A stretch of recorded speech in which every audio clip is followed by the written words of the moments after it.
And with that said, I will jump right into introducing our presenter. We have Paul Thallner. He is a Gettysburg graduate, and he went on to get his master's from TCNJ in English, and followed by another master's in organizational development from Case Western University. So Paul is quite qualified to speak on our topic of organizational development and group dynamics and team dynamics. Paul also started his own company, High Peaks Group, in 2013, which is a organizational consulting practice. I'm going to turn it over to Paul. Like I said, with let somebody else in the group. I'm going to turn it over to Paul. Also, I want to add that we will be doing a question and answer session at the conclusion of the presentation, and you can submit your questions via the chat feature at the bottom of the screen at any point, and I will moderate that at the conclusion. And I think Paul's going to elaborate a little bit more on some of his background. So without further ado, Paul, thanks for being with us. I appreciate it. Absolutely. Thanks so much, Pam. Really appreciate it. Great to see everybody, and great to be part of this Industry Insider series for the Office of Alumni Engagement. It's really delightful that the university is doing this for alumni to keep the community together and to build the community. I'm happy to be part of it, and already seeing some familiar faces, not just Spence, but Chris Hammer and some other folks. Great to see you online here. So a little bit more about me, just by way of background. So I, in addition to my great experience at TCNJ, which I'll talk a little bit about in a second, I did a lot of cross-sector work. So I was a governor's appointee in the state of California eons ago, doing education policy work, which involved a lot of navigating very complex dynamics with people with very different and divergent agendas. I was also a consultant for a tech company during the first tech boom, which had me going to different companies all around the world, helping them implement software that they had never really seen or used before. So getting people to get past their fears and to figure out how this new system wasn't actually a threat, but something that could actually help them. And also nonprofit experience as well. I was the executive director of a small nonprofit in Albany, New York, doing education reform work, and in that role saw a lot of school leadership teams and my own board and many other teams come together and try to get good work done and to benefit the city of Albany. So I come at this from a very kind of broad and diverse set of experiences that I want to kind of have in the background as I share a little bit about what I've learned for you, and hopefully it'll be of help to you and your teams as you think about how best to design or redesign or relaunch your teams in this absolutely strange world that we're now in. So let me just kind of move forward here. Let's see if I can advance the slides. Okay, yeah, that's me. Okay, so this slide was supposed to be on when I was talking about myself, so we'll move on to about you. So I want to give you an opportunity to weigh in and maybe share a little bit about yourself. So I'm going to ask 3 questions, and each one is a one-word answer, so it's really easy. And we're going to do this in a style called Mad T.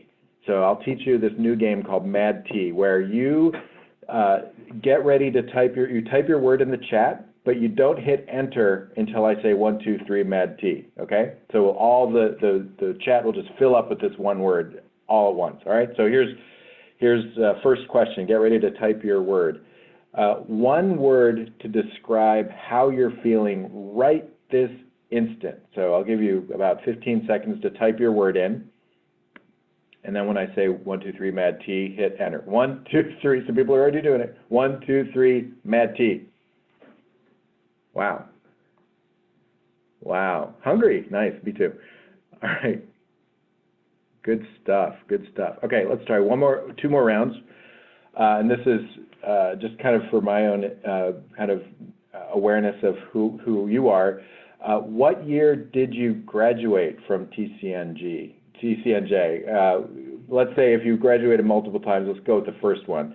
1, 2, 3, Mad T. Wow. Yep, some Trenton State holdouts. Well done. Me too. Awesome. Okay, last question, and we'll do this. I want you to, before we do this, let me do a setup. Think about a team that you're on. And that could be a work team, it could be a volunteer group, it could be a musical ensemble, a community committee, something like that. That's a team that you're actually on. Don't say what the team is, just, for reasons that'll become obvious in a second. But think of one word to describe the team that you have in your mind right now, okay? Give you about 5 seconds to think of a word. Okay, 1, 2, 3, Mad T. Wow, nice. Doesn't look like anyone needs any help. That's okay. Teams are really interesting, right? So and that's what we're going to talk a little bit about today. We're going to talk about how to launch and relaunch teams in this world, in this really very dynamic and changing world that we're in right now. So let me just sort of give you a little bit of context around my Trenton State College TCNG story. I'm going to do that a lot probably. I had a great education there. It was absolutely top-notch. I got a master's degree in English Lit, and I think I was the first full-time English Lit master's student at Trenton State College. I would love if someone could check me on that, but I think that's true. A lot of the grad programs at the time were people taking 1 or 2 courses at a time, but I had a full load and did it in 2 years, and that may have been the first time. I don't know for sure, but that's what I was told at the time. But I'm not really here to talk about that experience. There's a whole separate side of my experience that was really foundational and to me, having been at TCNJ, which is I was a grad assistant to the Greek system in the student affairs office at the time. So that was my job that kind of allowed me to live and eat and gave me housing and things like that. And it was a very, very interesting experience because, I worked here and upstairs from this, where this picture is, was the hub of all activities, all student activities, clubs, events, student government, may still be the case today. We're kind of in and out of the student affairs office all the time. So I had a chance to see, it doesn't look like that anymore. That'd be really interesting to see a current picture. So I saw dozens of teams, like whether they were student teams, administrative teams, but lots and lots of teams come in and out of my awareness during that particular time. Some of them were really great teams, and some of them were, maybe not so effective teams. But what I learned through that process was that, there was no way to really predict whether a team was going to be effective or not. At least I didn't have an ability to predict when a team would be effective or successful or when it wouldn't be. In fact, there was no connection between whether the team was comprised of really smart people or just or not. Everybody was smart at Trenton State College, but it didn't really matter. Some teams succeeded with smart people, some teams didn't succeed with smart people. So what was the real difference? And that's what kind of set me off on this long journey of discovery, and it became my life's work and my career to really figure out how human systems worked and why teams performed the way they do. So when you, and that's the thread that runs through all of my whole career. But if you fast forward to today and all the things that we're experiencing, right now, I think it's even harder to predict whether a team's going to be successful.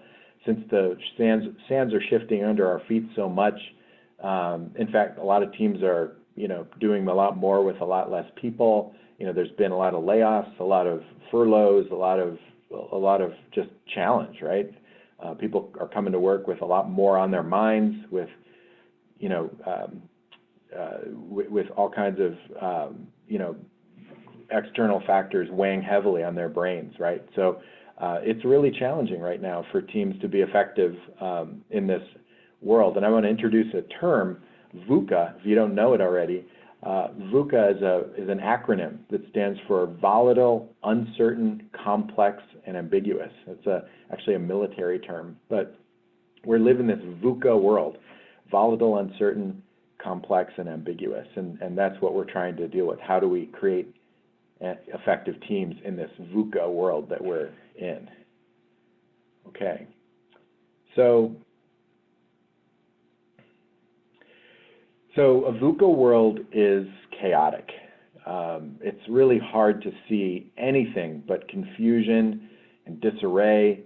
And when all you see is disarray, you get really good at using that lens. In fact, it just becomes a mutually supporting kind of lens that you use, sort of like this confirmation bias, right? If I'm looking for confusion and disarray, I'll find it because that's all I'll be able to see.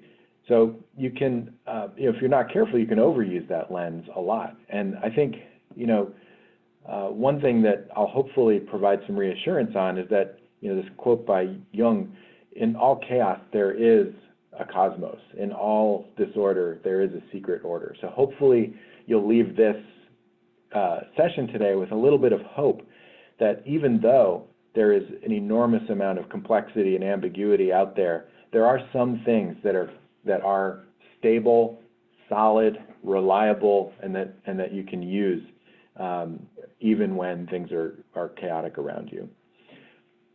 So that's what we're going to learn. Even though an effective team that's well designed isn't going to solve everything, it's certainly not going to solve all of society's problems. It can certainly help. Can help reduce your stress, the stress of the people on the teams, for instance, and maybe even do some work that is valuable and more and better than you would have imagined they would have done. So generally, that's what we're going to be talking about today. And I wanted to address the second quote too, which is one that really always rings in my head when I think about, when I scan organizations or look at teams, is that, every system, according to this quote is attributed to Deming, actually an engineer turned social scientist, who said, every system is perfectly designed to get the results it gets. So this is like, well, if you demand different results from the same system, it's kind of futile attempt, right? You have to actually change the system to get different results. So, systems do what they do, and there are reasons why they do what they do. It's because they were designed that way. So if you want a different result from your team or from your organization that you work in, you need a different design. And it applies to teams perfectly well, as we'll see shortly. And as we go, if you want to pop questions in, you're more than welcome to do that. Okay, so here are a couple of stats I wanted to share. The problem with teams is that they haven't really worked that well. Work teams anyway haven't really performed very well in organizations. There's decades of research that shows, decades of research on team performance that has kind of settled on this number that about 40% of teams basically fail to get the results that they're asked to get. And that's, when you think about, setting up teams in your organizations, for instance, that's a chilling number to think about that success rate. And then, sometimes when that happens in organizations, especially when it happens across many teams inside an organization, a company will do something like, let's start a change initiative. Let's kind of do everything all at once and really kind of do kind of a wholesale reset of either the culture or our values or our mission statement or how, how we operate. Maybe it's change management, like installing new systems and things like that. But basically 70%, this is research from McKinsey, says 70% of change initiatives actually fail to deliver on the results that they get, that they're intended to get. And there are a couple of reasons for that we can go into, but generally it's, this batting average is pretty low in terms of success rates of change initiatives in large organizations or even mid-sized organizations. But fortunately, if we take time to thoughtfully design or even redesign our teams, you can really dramatically increase the chances of team success. And I'm not talking about, like redesign just for the sake of it, because, there's a lot of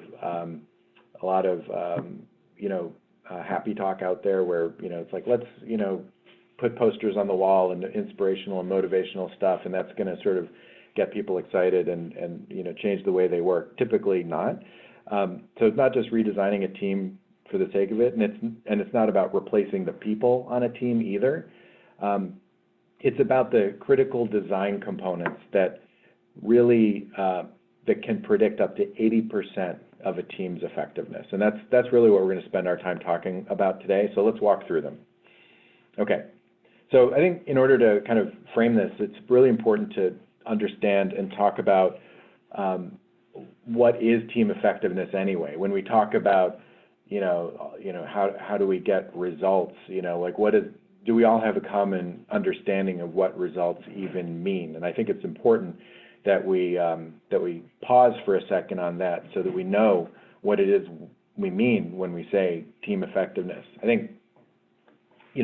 think all of us would agree that a team has to get results, right? So that is definitely one aspect of a team's effectiveness. So meaning that the output of the team meets or exceeds the team's clients, the needs of the team's clients. So that is, whoever the team exists to serve, those needs are being met or overmet by the team, and they're satisfied. But there are also other elements to team effectiveness that are really worth paying attention to and really do define whether a team is actually effective or not. So think about this. If a team actually does achieve its numbers and hit its goals, but in doing that, everybody on the team ends up hating each other, that's not a successful outcome, right? Or if people quit, that's not a successful outcome because that team performance will never be replicated because people will be leaving, right? So you have to define team effectiveness in the context of the people as well. So the quality of the group performance becomes important. So which means that as the team does its work, they actually get better at doing their work. So think about an orchestra, right? So if you get a bunch of people together to play music, the first couple of times, they're going to feel each other out. They're going to, get accustomed to each other's styles, and they may be able to produce something that sounds like a song. But after a while, after they, perform together for a while, they get better, and they get better not just as a group, but they also get better, or the team gets better as a group. So their performance actually improves over time. Similarly, with each individual member of the team, it's important to pay attention to them. So if an individual is better off having been on the team and they're satisfied with their membership on that team, then that's a measure of success, right? That's a measure of team effectiveness. So if they're, if they're learning and growing and developing by being on the team, maybe it's just having, just the effect of being around other smart people. Maybe it's the resources that the team shares with each other. Maybe it's a new style or a new methodology or a new worksheet, anything. That knowledge and skill and capability stays with that individual as a result of having been on that team. And that means the team has been successful because you're building the capacity of the members of that team as well. Okay, so that's a probably a little bit more of a multi-dimensional definition of team effectiveness than you may have been expecting, but it's really critical, and we'll talk a little bit more about why it's so critical at the end. Okay, so the next thing is, this is kind of obvious, but just important to kind of pause on for a second, is that another kind of really important universal factor when it comes to team effectiveness is what Harvard researchers Richard Hackman and Ruth Wegman call key task processes. It's kind of like the food that feeds the team, right? These are all things that have to be done, and if they're not done sort of with a lot of kind of energy and gusto, then it doesn't matter how good the team is, right? So, for instance, effort, right? So if people are actually putting in effort, the team is going to be a little bit better. You have to have effort in order for the team to go. Similarly with a strategy, right? So if you think about, or actually just going back to effort. So the metaphor, the kind of example I'll use is like a gardener, right? So if a gardener only weeds half their garden, it's like they haven't really weeded their garden at all, right? Because it's kind of pointless to just do a little bit of it, and it's kind of, it's just kind of silly to have expended just a little bit of effort. It's just not effective. Strategy, also very important. Without a good strategy, smart people do dumb things, right? And so, like for instance, if your strategy is to take care of this garden, and it's like, we got to water the garden, every Tuesday and Friday, and if it's raining on Tuesday, there are people with a bad strategy, they would just water the garden anyway, even though it's raining. That's just silly, right? So why would you do that? Another one is, I was thinking about like a ship and, a group of people around the perimeter, with their telescopes, everybody looking in a different direction, right? While the ship's going in one direction, everybody's looking around. It's like, doesn't matter, guy looking back here, unless you're worried about somebody coming after you. And then the third is knowledge and skill, right? So how well the team actually uses its full range of capabilities, right? Nothing's worse than being on a team and having, you're good at something and you can't actually use that skill or that capability on that team for whatever reason. That's just really annoying and demotivating, not just to you, but it also shortchanges the whole team because they don't get to benefit from that skill being applied to whatever it is you're working on, right? So I would, just to go back to that gardening metaphor, that's like having a farmer on your gardening team and then just not even asking them about agriculture or anything, right? So it's like, this person has knowledge that we could use, why not, but like scaling, how do we scale this garden? Ask the farmer, right? Okay, so those are sort of like the key task processes, important in any team, but they're not design elements, they're just sort of the fire, the fuel that stokes the fire. But I do want to talk a little bit about the real key design ingredients of a team that really are important. To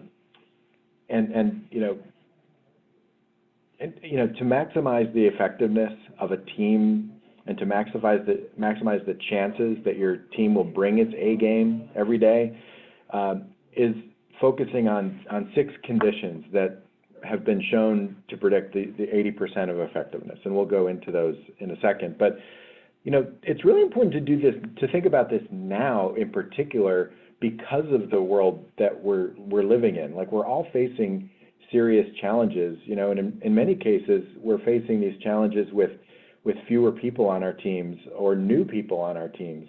And there's a maxim in organizational development theory that says,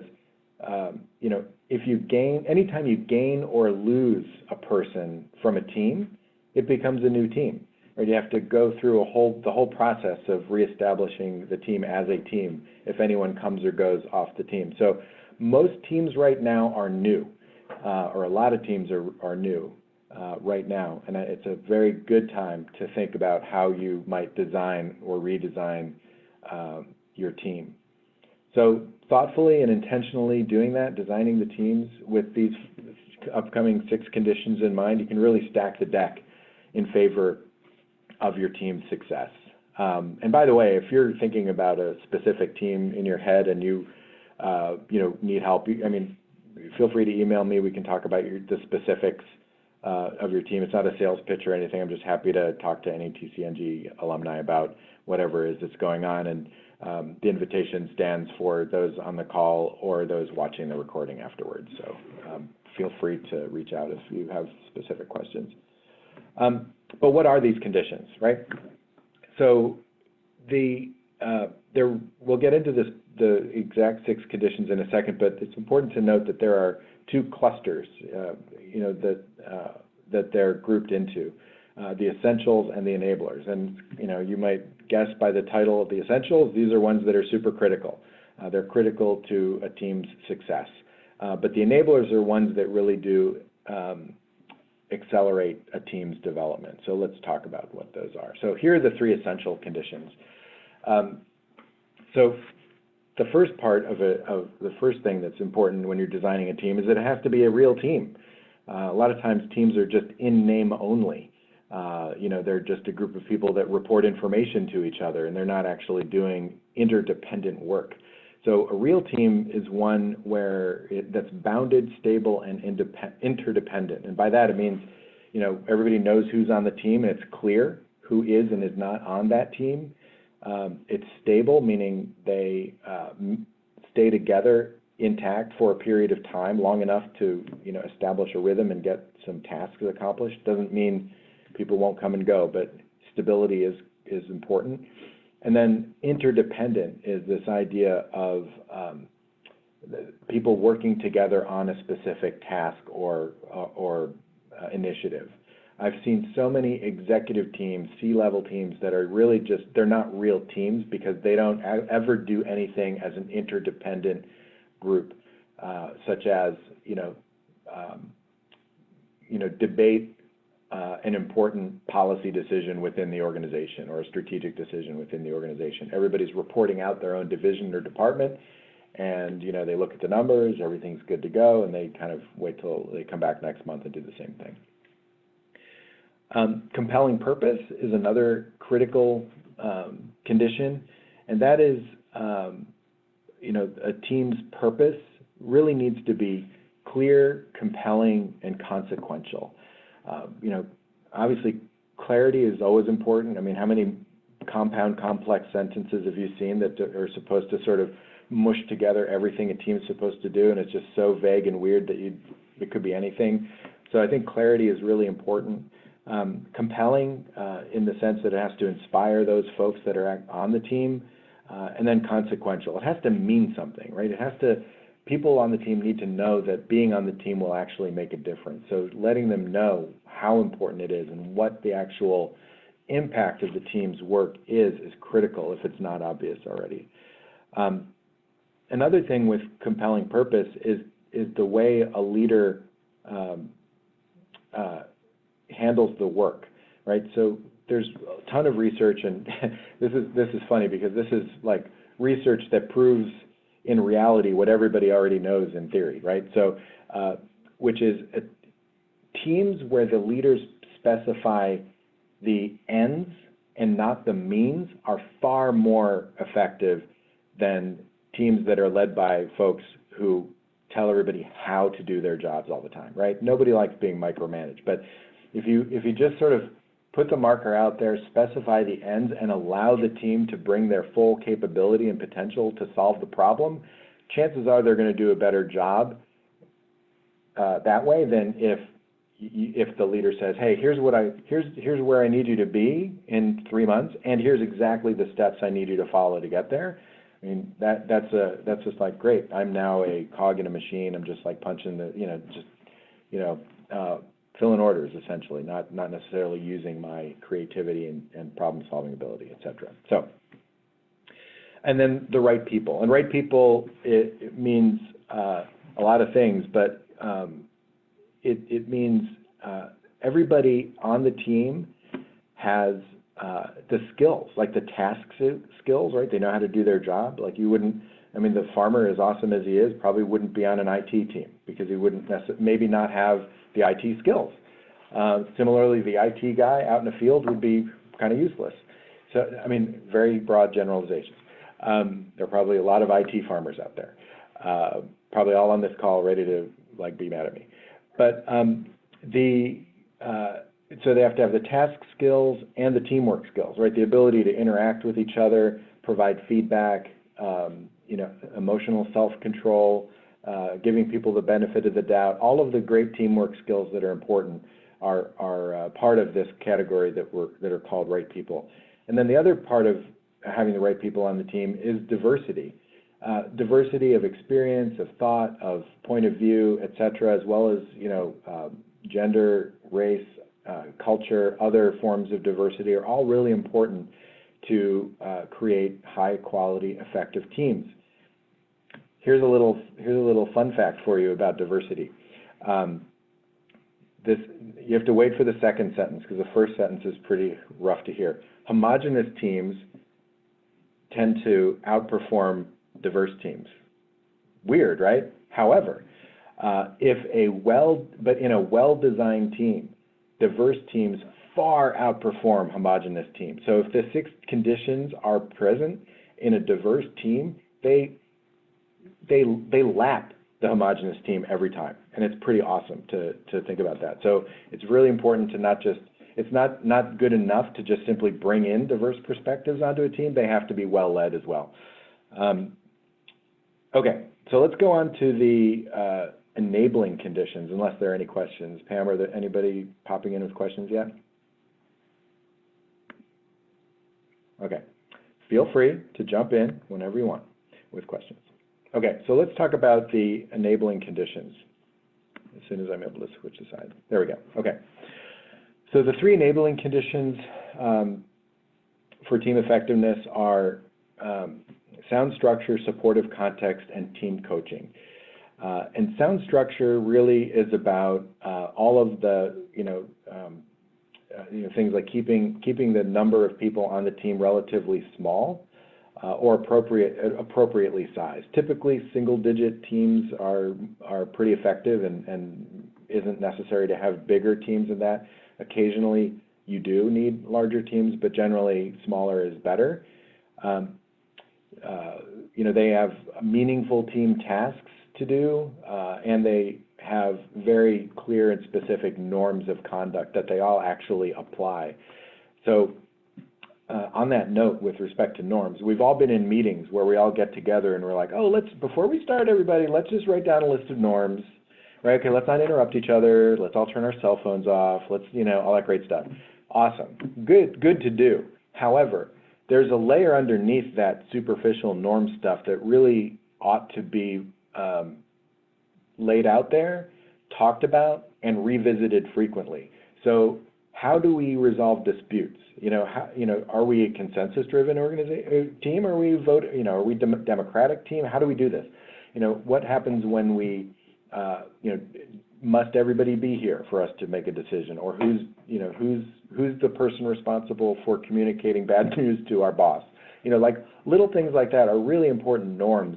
Do we meet in person? Do we meet only virtually? Do we have a hybrid? Given the situation that we're all in, like what's the reality? So really getting clear about what those norms are and revisiting them from time to time and then having the courage to hold people accountable to them is what sound structure is all about. The more the more that is in place, the sounder the structure of the framework of your team that you have.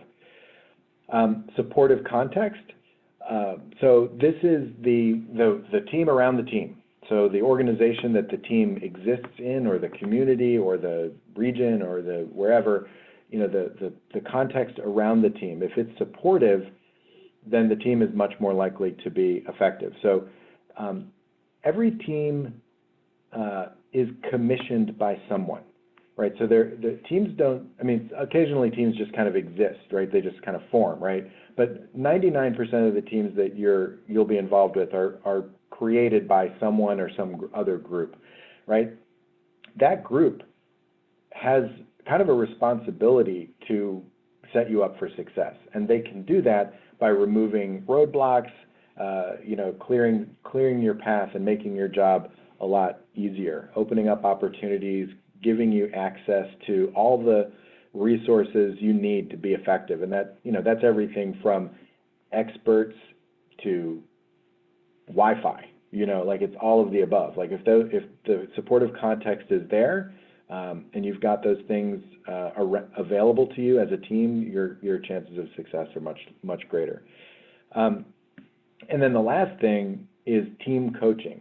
And this is not a pitch, but a team that has someone designated as the eye on the 6 conditions are much more effective than a team that doesn't have anybody paying attention to those things. Now, that can be an internal person. It could be a guest. It could be someone who's actually on the team. It could be an external person. But having someone having that responsibility of saying, hey, we just violated our norms. Do we need to revisit them? Or, hey, we need some additional resources. I'm not quite sure we're getting the backup and support we need. Should we talk about that? Like having someone aware of that and sort of bringing the group's attention back to the 6 conditions from time to time is really critical. And here's another fun fact about coaching, about team coaching that I'll share with you, is that mediocre teams that receive coaching don't really get that much better. Really interesting data that Ruth Wegman, a researcher who established the 6 conditions, discovered. But there'll be some increase in performance. But a team that's already good and already well designed and already has some success under its belt and sort of humming along, if they get the kind of team coaching that we're describing here, their performance really dramatically improves and accelerates faster, which is really interesting, I think. That's kind of cool. So place bets on your effective teams for sure, and make sure they're getting everything they need in terms of coaching. Okay. So here are all of the 6 conditions just sort of in one place so you can take a look at them. This graphic, just sort of summarizes all the 6 conditions, right? So the essentials, real team, right people, and compelling purpose, and the enablers, sound structure, supportive context, and team coaching. Cool thing about all of these things is that it's measurable. There's a great survey called the Team Diagnostic Survey that measures these things. Gives you can sort of put your finger in the wind and sort of do a self-assessment of your team against these conditions and try to work on them, which I highly recommend anyway. If you need something a little bit more detailed or analytical or diagnostic, there are assessments available to kind of measure your team or teams against these 6 conditions. And as you'll notice, just in terms of what you're seeing on the screen, the 6 conditions in the 2 triangles on the far left, measurable, but then also the key task processes and the sort of overall results of team effectiveness can also be measured as well. So I think the point here is that it gives you a much more comprehensive view if you're able to get a sense of each of those triangles than just one of those triangles, right? So if you're only looking at the one on the very far right, team effectiveness, that's a necessary but insufficient way to measure whether your team is actually optimized for team performance. Okay, and lastly, and then we'll take some questions, is that for redesign or implementing a relaunch for your team, just a couple of tips on how you might go about doing that.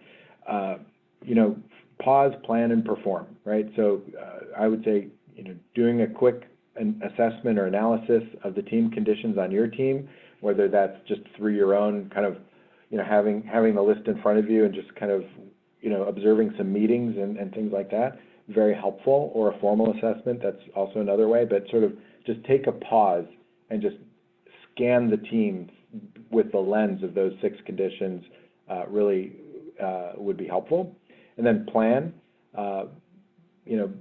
create some clarity, alignment, and agreement on what the next steps are, either with your team or, as the person commissioning the team work. I would probably pick one of the 6 conditions. If you're going to work on any, just pick one at a time, try as opposed to all of them at the same time, and then perform, right? Build a plan and coach that team to implement and think in new ways about their team effectiveness, whether it's, do we need to revisit our compelling purpose? Is it actually compelling to you? Does it motivate you? Does it get you up in the morning and pull you by your belly into the office and get you psyched? Or do we need to revamp that a little bit and make it more saucy? If that's the case, we'll just make a plan and build that one for a while, and then support them and coach them along the way. Okay, so that's my summary of the 6 team conditions and how to relaunch your team in a COVID VUCA world. I would love to hear questions. In a COVID world is the term we're all using, right? Right. Well, thank you so much. That was awesome. I think everyone could take a lot from that, especially given the world we're in right now. It's kind of a good time to do that pause and re-examine some things. So thank you for all that insight. And Sure. As Paul mentioned, we will take questions in the chat. I have a couple that have come through. Pull up our chat. All right. First of all, the question I always get is, yes, this recording of the webinar will be available on our alumni website. It's alumni.tcnj.edu. And you'll see in the drop-down, there is a drop-down for webinars. And all of the past recordings will be available, including this one. So one of the questions, how often would you examine a team? How often would you step back and re-examine what the team is, what their purpose, all of that is doing and what might be needed? Yeah, I mean, I think there's two times that I would really consider. One is during, when there's a kind of a significant event, like significant external event that could impact the team. So for instance, some teams may be wondering, hey, does our team even matter anymore? Is our business really going to be doing what we thought we were going to be doing, right? Like, we were a bicycle company, now we're making masks. Is that what we're going to do now? So so a lot of teams are not quite sure if they're relevant. So I would say when there's some traumatic or kind of big event, pull the team together, assess and analyze. The second is a little bit more pragmatic and practical. Is like, when you if you're seeing a pattern of low performance, it's definitely you want to know why, right? So I think that's when you would go and analyze and assess the team. Start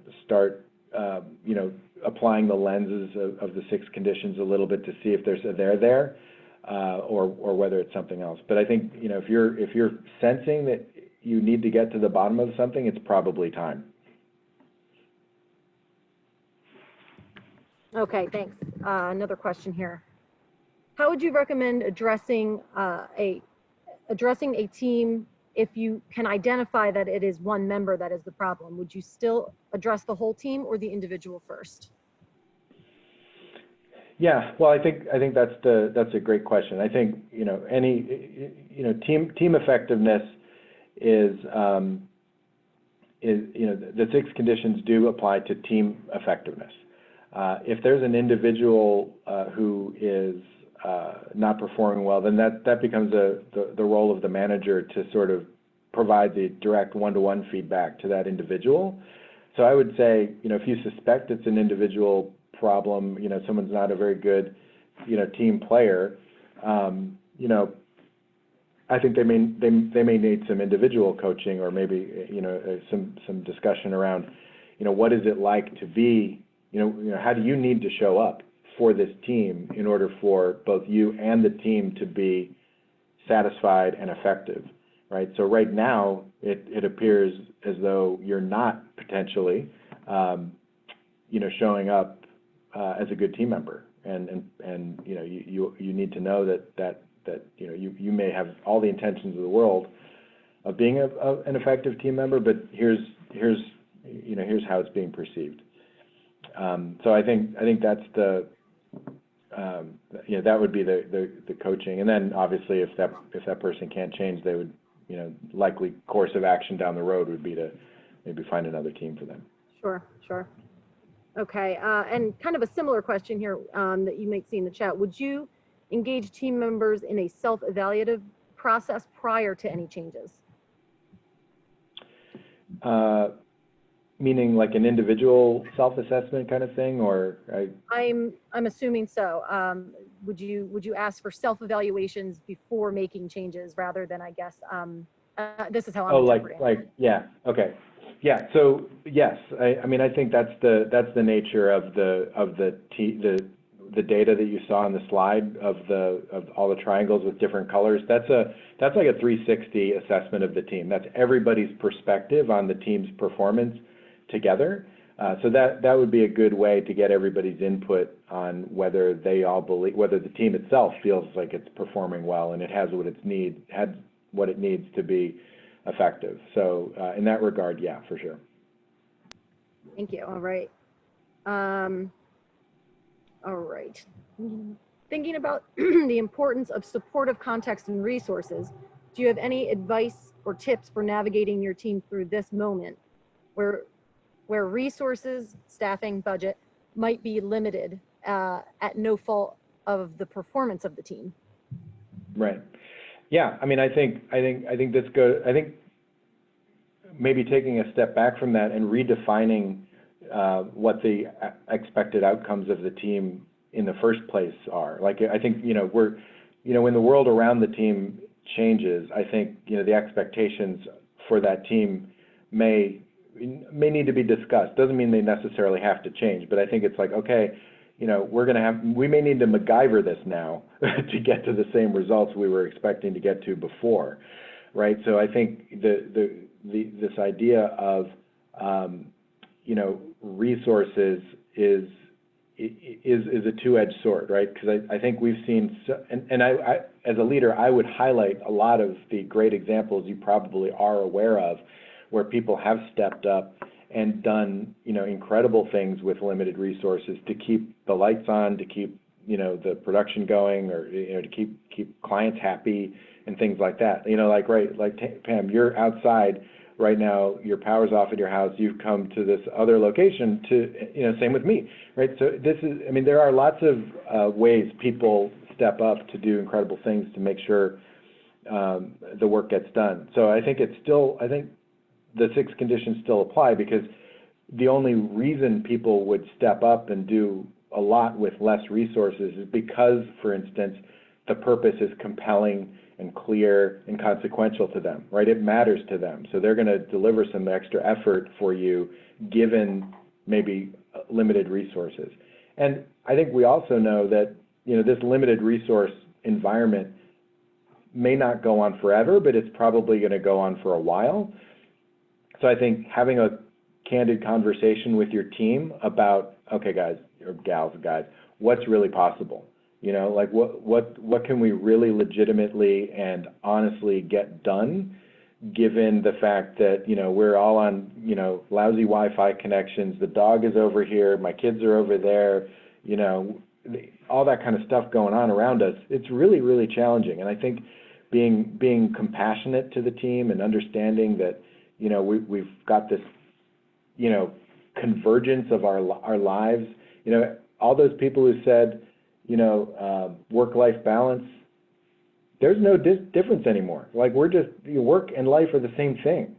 So, you know, so I think just any leader that acknowledges that and is compassionate and recognizes and sort of talks to their people as if they're human beings, and says, look, you know, we're doing the best we can. We know you don't have enough resources or what you need potentially, and a lot of the work still has to get done. So let's talk about how we're going to make that happen.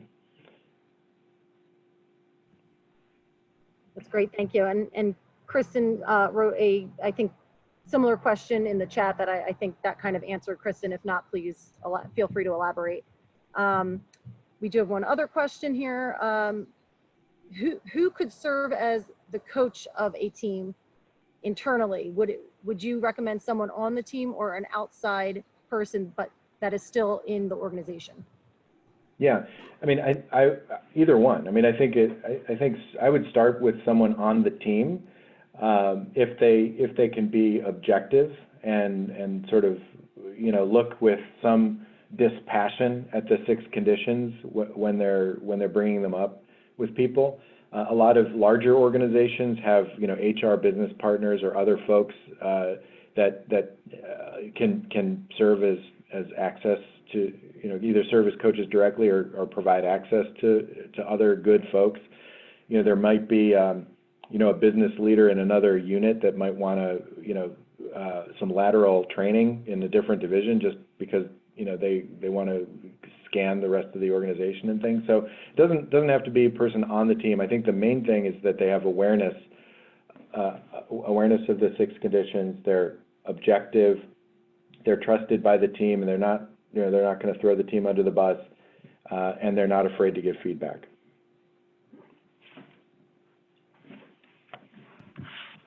Thank you. Sorry, I have to keep unmuting myself. No, it's okay.